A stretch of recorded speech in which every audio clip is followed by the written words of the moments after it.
there, welcome to Christina's kitchen, or my front porch. Today I'm going to show you how to sharpen your knife, what to use to sharpen your knife, and how often to sharpen your knife. Not necessarily in that order. Now before I get started, there's a lot of noise going on inside. I'm getting my laundry room redone, so bear with me, we're going to be out here for today. First things first is what to use to sharpen your knife. This can be subjective. I personally prefer a handheld knife sharpener as such. Some people prefer the sharpeners that they rest on their countertop and they have two different settings. This is what I prefer. It is a knife sharpener.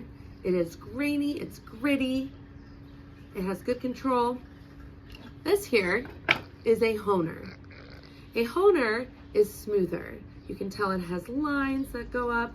The top is smooth, it's narrow, cylindrical. This is probably what came in your knife set when you purchased a knife set or when you received a knife set. This is meant to maintain whatever sharpness your blade is.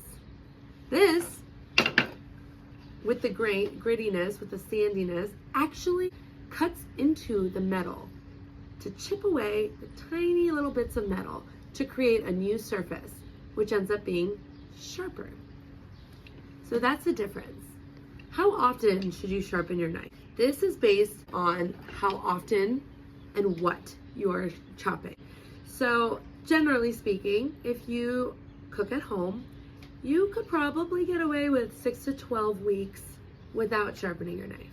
If you are a professional chef and you are using your blade more, you want to do this every 1 to 3 months. I like to err on the side of sharper, so I usually do every month. Now, why do you want your knife sharper? Well, a lot of people think that if you have a sharper blade, that it's more dangerous because it's more likely to cut you. But that's actually very false. The sharper your blade, the safer your blade.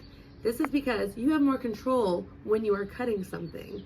If you have a dull blade, you'll notice you're wrestling with your product more and your knife can slide. And that is very dangerous. That is actually how a lot of knife accidents happen. So now I'm going to show you how to do this. You're going to take your sharpener. You're going to take your knife. We talk about how to sharpen your knife. We talk about how to hold your knife in another video, but I'll go into that again real quick. Hold your knife properly, right? You kind of rest your index finger. Usually there's an edge, a guide, and then you're gonna pinch your thumb, just the form of it. You're not actually gonna pinch. And this will kind of make the blade almost one with your arm, right? So continuous, if you will. So you're gonna hold your knife properly. You're gonna take your knife sharpener with your less dominant hand, and you're gonna hold the blade at a 45-degree angle. Well, what does that look like? Glad you asked. It is barely lifted from being on the side. So what I mean by that is you don't want to sharpen your knife with the base of it, right? You want it to be a flat angle. And what you're gonna do is hold the sharpener far away from your body, and you're going to apply enough pressure as you slide the blade. And notice, when I do this, I am getting every part of that blade, bottom to top. Now, the number of times you do this varies based on how sharp your knife was to begin with. And you can also kind of check it, right? So if it needs more, you just do more. I usually like to do about 10 to 15 slides. Notice I almost have a flexed arm. You're putting some strength into this. This is why some people prefer sanding stones where they can just slide the blade on it because there isn't as much movement. Some might think it's safer. Then you're going to turn the blade away from you, and then you're going to keep going. Do that again. Again, you're going to go at a 45-degree angle, and you are going to get every part of that blade. Now, what's important is you're not done yet. When you're done sharpening, you want to grab a towel and wipe away the base of your blade. This is really important because, again, you are basically etching at the metal. So there's going to be a bunch of little bits of metal on the blade that you don't want in your food. So if you see here, see how black that is? You don't want that. So make sure you wipe your blade properly, right? There you go. If you want to do it away from you, you can. Just make sure your finger is fully covered with the rag. You can even do this with small knives. You should be doing this with all your knives. This is a paring knife. Let's try it with a paring knife. This is going to be a little easier because it's smaller, right? There we go. You almost do a circular motion. Back. All right. You kind of don't want to hit the same spot the entire time because then that one spot will get duller and duller. I mean, on your sharpener, you want to use the whole thing. Again,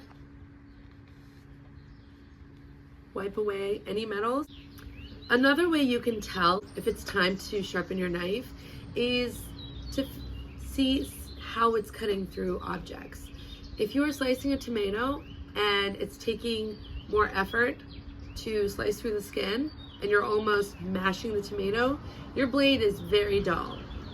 Your knife should be able to cleanly slice through a tomato without compromising the integrity of the flesh of the tomato. All right, so now I'm gonna move all this away. I'm actually gonna use the paring knife. My daughter said she wanted an orange. I don't know if she forgot about it yet. You're going to hold the knife. Turn it around. Oh, that's very smooth. See how you don't even have to wrestle. Cutting should be effortless.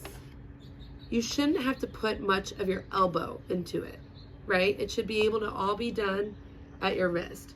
I'm gonna do that, and then let's check that other one. I sharpened them all, but for this video, see how quickly and smooth that knife makes? Okay, let's see if I can do this. There we go. And notice how it's not sliding through the orange or slipping.